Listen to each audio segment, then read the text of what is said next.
E aí, pessoal, tudo bem com vocês? Meninos, antes da gente começar essa série, né, de videoaulas que eu vou estar disponibilizando para vocês, eu gostaria de explicar o seguinte.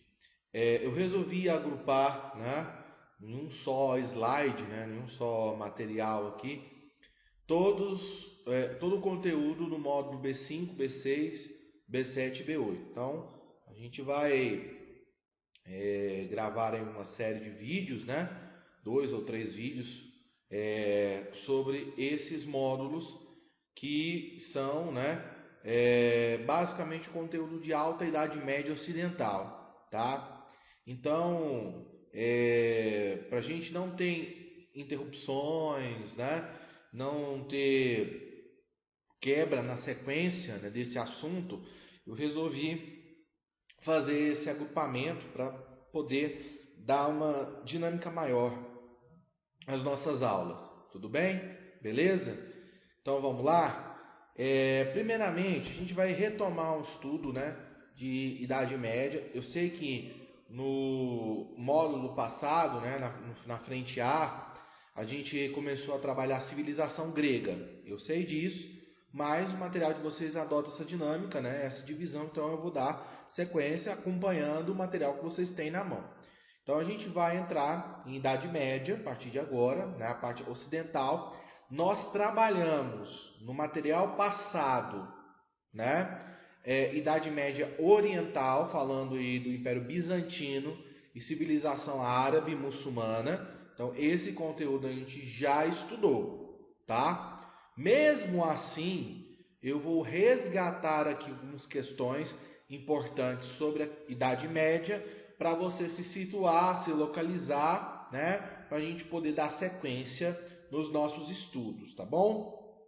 Primeiramente, Idade Média é um período muito longo da história, né? Você tem aí quase 10 séculos de extensão, 1000 anos, então é muita informação, muito assunto. Nesse livro, né, no 7 e talvez no próximo, no 8, a gente vai estar trabalhando ainda a Idade Média, né? Então, é um assunto que vai ser frequente aqui nas nossas aulas até o final do ano. A gente vai dar sequência, vamos trabalhá-lo, né? Dessa maneira. Então, fiquem atentos para vocês não se perderem. A primeira questão que eu vou observar é as divisões da Idade Média. Eu falei disso aqui para vocês quando a gente estudou Idade Média Oriental, mas eu vou retomar para você não se esquecer.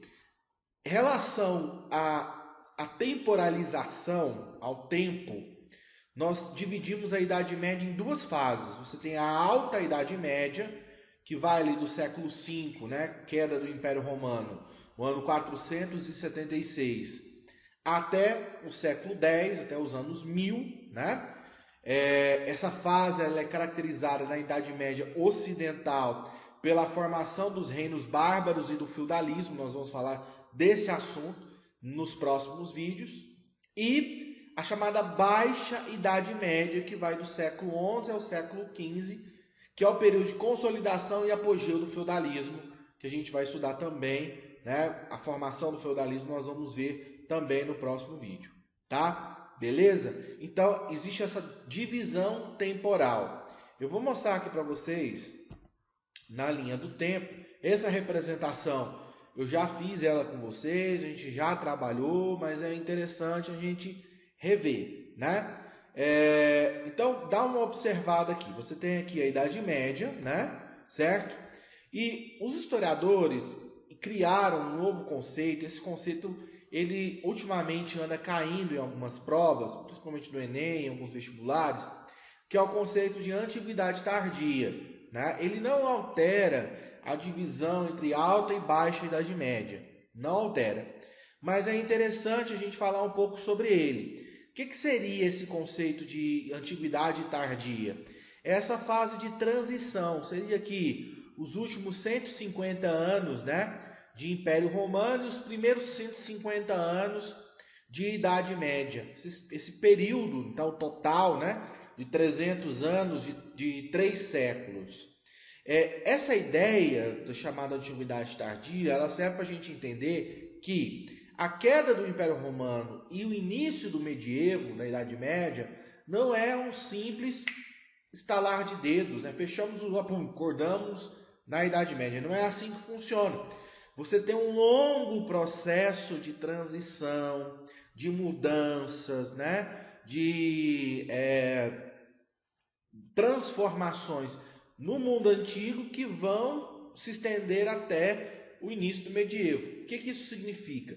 Que no final da antiguidade você já percebia algumas características da Idade Média e no início da Idade Média você percebe algumas características do mundo antigo. Então é uma fase de transição e é isso que é a tal da Antiguidade Tardia, beleza? Além disso, nós temos a divisão geográfica da Idade Média, que é a Idade Média Ocidental e a Idade Média Oriental. A Idade Média Oriental a gente já estudou, árabes e os bizantinos. Esse a gente já passou a régua neles, né? Estudamos no livro passado. E aí a gente vai agora começar a estudar a Alta Idade Média no Ocidente. Tudo bem? A formação dos reinos bárbaros. É isso que a gente vai iniciar aqui, tudo certo? Beleza?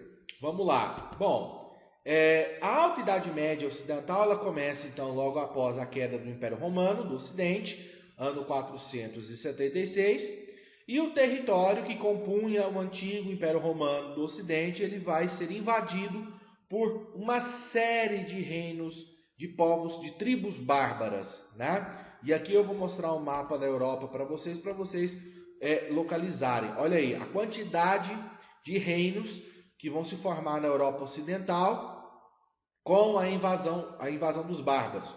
Reino Visigodo, Reino dos Suevos, o Reino da Bretanha, o Reino de Borgonha, o Reino de Odaacro, o Reino Franco, né, o Rei Alamano, ostrogodos, lombardos, eslavos, enfim, tem uma série de povos bárbaros que invadiram esse território que era o antigo Império Romano Ocidental, se estabeleceram, né, nessa região e montaram reinos bárbaros. A gente estuda no ensino médio o chamado feudalismo clássico, que é o feudalismo francês. A meu ver, aqui nós temos um problema, né? A gente deveria estudar o feudalismo na Península Ibérica, né? Na verdade, a gente deveria estudar a formação do reino visigodo, porque Portugal e Espanha, né, principalmente Portugal, que tem uma proximidade cultural, a gente poderia entender melhor, né, a formação da monarquia portuguesa e, consequentemente, a nossa formação histórica. Mas não sei por que entra reforma, sai reforma, né, nas plataformas, no ensino médio, eles mantêm esse maldito feudalismo francês aqui para a gente estudar. Então, de todos esses reinos bárbaros que nós vamos ter aqui na Europa, a gente vai focar, estudar a formação do reino franco e a formação do feudalismo na França. Vamos pegar esse reino e a formação do feudalismo francês como base dos nossos estudos. É importante lembrar a vocês que em diferentes regiões da Europa, apesar das características gerais, o feudalismo ele assume, né, aspectos muito locais, muito próprios. Então a gente vai refrisando isso aí ao longo dos próximos vídeos, tá bom? O Reino Franco, a tribo franca, né, assim como uma das várias tribos bárbaras que invadiram, né, o território do antigo Império Romano do Ocidente, se estabeleceu na região da chamada Gália, né, que era uma província do Império Romano, onde hoje atualmente é a França. Francos, França, né? Tudo a ver, não é verdade? Pois é. O primeiro rei, né, que unificou essas tribos foi Clovis. Eu vou contar rapidamente um pouco da história aqui dos francos. Os francos, né? O reino franco foi fundado no século VI, mais ou menos, século VII, né? Início ali dos anos 600 depois de Cristo. É uma tribo guerreira dividida em vários clãs e um camarada chamado Childorico, é o nome do cara, hein? Childorico. Ele unificou os clãs e o seu neto, Clovis, foi coroado rei dos francos. beleza? Fundando a primeira dinastia do Reino Franco, que é a dinastia Merovingia. Meroveu era bisavô do Clovis, né? Pai de Childorico. Então, em homenagem, né, aos descendentes de Meroveu, que foram os responsáveis por unificar as tribos francas, foi estabelecido que Clovis, o cabeludo, porque ele era cabeludo, né? É muito comum os reinos, no período medieval, os reis receberem o que a gente chama de alcunha, né? Uma palavra, um apelido que caracteriza muito ou o governo ou a forma física do rei. Você tem o Frederico Barba Ruiva, né? Carlos o Calvo, Pepino o Breve, que era baixinho, enfim. Então essas alcunhas são algo bem comum, tá? Então Clovis vai ser o primeiro rei dos francos, responsável por ter concluído esse processo de unificação das tribos francas, né? E além disso, ele também foi responsável pela conversão dos francos ao cristianismo. Isso aqui é um elemento muito importante, né? A Igreja Católica é a grande herdeira da tradição romana, né? O Império Romano da parte ocidental deixou de existir, mas a Igreja permaneceu, guardando ali a tradição romana, a estrutura burocrática, o latim, o estudo das leis, da filosofia, né? O clero dentro da Idade Média era uma das poucas, né, camadas letradas da sociedade.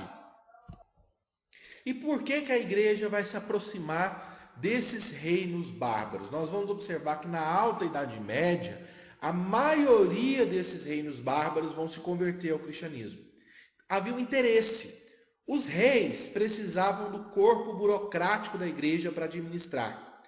E a igreja precisava da proteção militar que esses reis ofereciam para suas atividades. Então, uma parceria que vai se estabelecer. E com os francos, foi exatamente isso que aconteceu, né? O Clovis, que era pagão, né? Acreditava, como os francos eram germânicos, tinham ali a sua religião, né? Com seus deuses, Thor, Odin, Freia, por aí vai, né? Mas ele se converte ao cristianismo e obriga, né, todos os francos, todos os clãs, a se converterem também ao cristianismo. Inclusive tem uma história que fala, né? Não há uma confirmação, isso é mais uma lenda do que um fato verídico, vamos dizer assim. O Clovis era casado com uma princesa chamada Gertrudes, né? Ela era cristã fervorosa e o Clovis ainda não havia se convertido ao cristianismo. E antes dele ir para uma guerra, uma batalha, a esposa chegou e falou: Clovis, eu tive um sonho essa noite, sonhei que você ia morrer na guerra, que o seu exército ia ser massacrado. Ele falou: que isso, mulher? Manda esse trem aqui, eu sou fodão. Mulher não sabe nada de guerra, não. Ela falou assim: não, Clovis, leva esse crucifixo para você pôr na sua armadura para te proteger durante a guerra, lá, durante o combate, né? E ele, para agradar a esposa, né, para não criar conflito, você sabe como é que é mulher, né? Enfim, ele coloca o crucifixo na armadura e vai para o campo de batalha. E ele tá lá, né? Quase perdendo a guerra, cercado, todos os lados de inimigos. E aí ele pega o crucifixo, dá uma olhada e fala: bom, se você realmente for um Deus poderoso e eu vencer essa guerra, eu vou me converter ao cristianismo. E é o que acontece, ele vence, né, a batalha e se converte ao cristianismo, né? Isso é mais uma lenda do que um fato concreto. Mas o fato concreto é que o Clovis é o rei franco responsável por converter os francos ao cristianismo, e ele inicia a primeira dinastia, que é a dinastia Merovingia, fundando o reino franco na Europa. Tudo bem? Beleza?